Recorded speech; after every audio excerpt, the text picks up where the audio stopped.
more precious, which is, who are we as a country and what values do we stand for?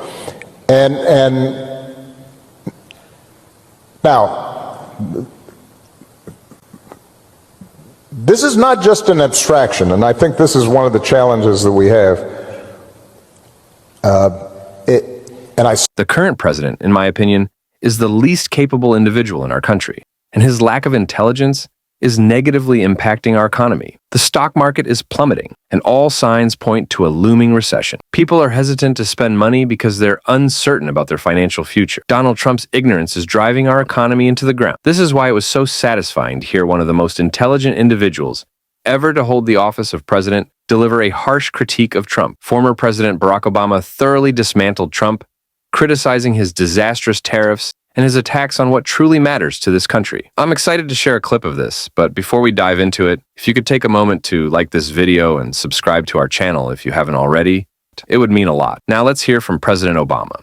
More precious, which is, who are we as a country and what values do we stand for? And now, this is not just an abstraction, and I think this is one of the challenges that we have. And I saw this even before the last election.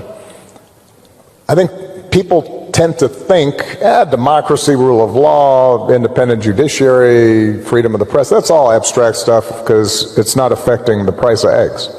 Well, you know what? It's about to affect the price of eggs.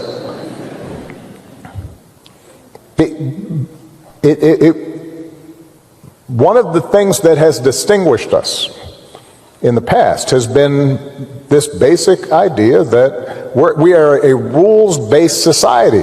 What that means is that, you know what, I can support one candidate instead of another, and I don't have to worry that the police are going to come harass me or my customers. That's what happens in other places. That's what happens in Russia. We take for granted the idea that we don't have to pay bribes or hire somebody's cousin in order to get a business permit.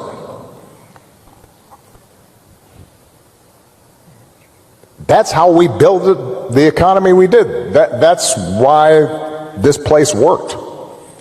It is up to all of us to fix this. It's not going to be because somebody comes and saves you. The most important office in this democracy is the citizen, the ordinary person who says, no, that's not right. You know, it has been easy during most of our lifetimes to say you are progressive, or say you are for social justice, or say you're for free speech, and not have to pay a price for it. And now we're at one of those moments where, you know what, it's not enough just to say you're for something. You may actually have to do something and possibly sacrifice a little bit. So, yeah, if you're a law firm being threatened, you might have to say, okay, we will lose some business because we're going to stand for a principle. If you are a university,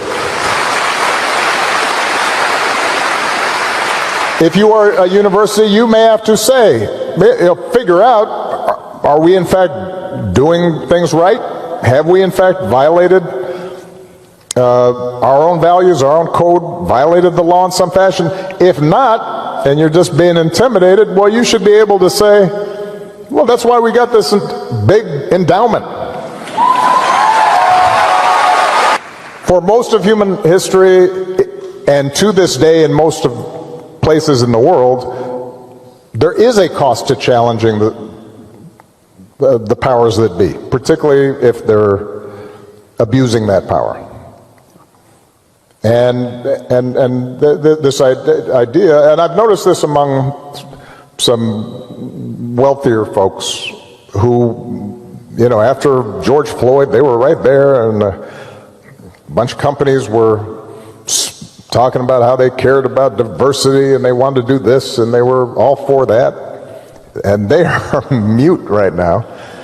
But what that tells me is it was okay when it was cool and trendy, and when it's not so much.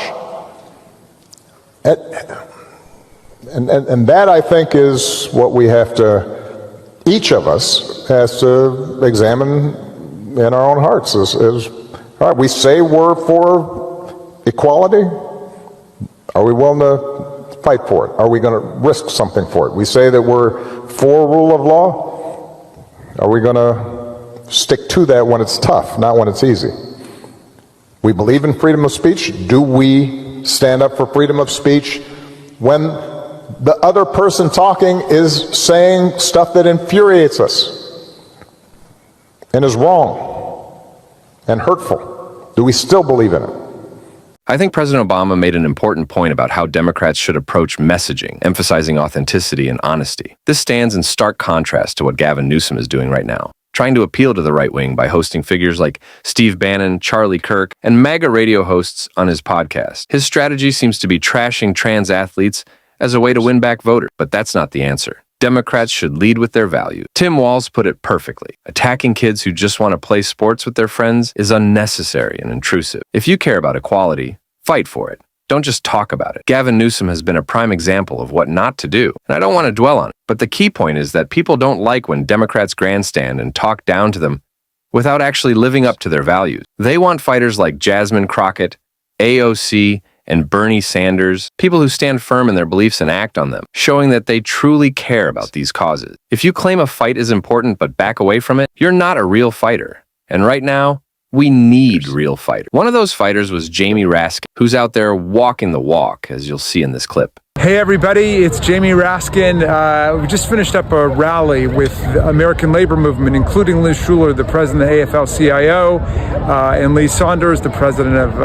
AFSCME, and President Kelly of the AFGE. We're responding to another horrible executive order handed down by His Royal Highness Donald Trump yesterday, who purported to obliterate the collective bargaining rights of more than 1 million federal workers who he claimed were in the national security position, even though that included the EPA and the Veterans Administration. But in any event, Congress passed a statute which authorizes collective bargaining rights for federal workers. Now, it's limited collective bargaining rights.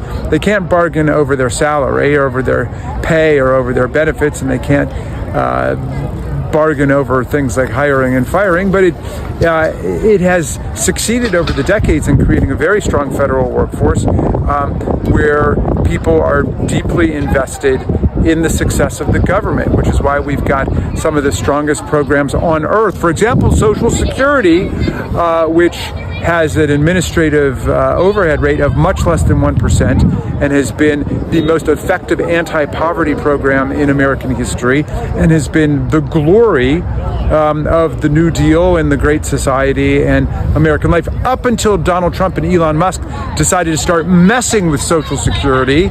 And so now you can't get through on the phones because they fired tens of thousands of people, and they're telling people, oh, just go to your local Social Security office, and dozens of them have been closed. And so it's a nightmare what's taking place. There's a full-blown war against federal departments and agencies taking place by these people, a war on the federal workforce and a war on their rights. And so we're standing here with the labor movement, and they came out in force to say that they're going to fight this illegal, unlawful, unconstitutional executive order, and we're going to make sure that the workers get their rights back. But understand what's behind all of this. Donald Trump has always thought that government for him is a big money-making operation, and he's got a cabinet of billionaires, and Elon Musk and his friend Peter Thiel and their intellectual guru Curtis Yarvin believe that democracy is defunct. They think we're in the middle of regime change. We're going to cast off the old Constitution. They're going to create a new North American consortium of the U.S. and Canada and Greenland and Panama. That's why they're talking about all that nonsense, so they can get rid of the fundamental rights and freedoms of the people and the American constitutional structure that we have defended for 2.5 centuries. So, my friends, we're going to have to continue to fight every single day. Remember, a rally a day keeps the fascists away, and we've got to defend democracy with everything we've got. Hang tough. Not every Democrat needs to do something as extreme as standing for 25 hours like Cory Booker did. I don't think many could even pull that off, and it was truly an impressive feat. But what every Democrat can do is step up, speak out, and use their voice for a few hours, making sure they're heard and using their power to oppose when necessary. We need more of that kind of action. This moment is calling for it, and I feel like too many Democrats have held back. Of course, we always highlight those who are actively fighting, but we need more like them. After Senator Booker got off the Senate floor, he told me that this is a movement moment. There's real energy for a movement, and we need to make it happen. That's what we're working toward on this show. And if you want to support that, as always, you can hit the subscribe button, leave a like on the video, and if you stayed until the end, drop a blue heart in the comments. Until next time, I'll see you soon.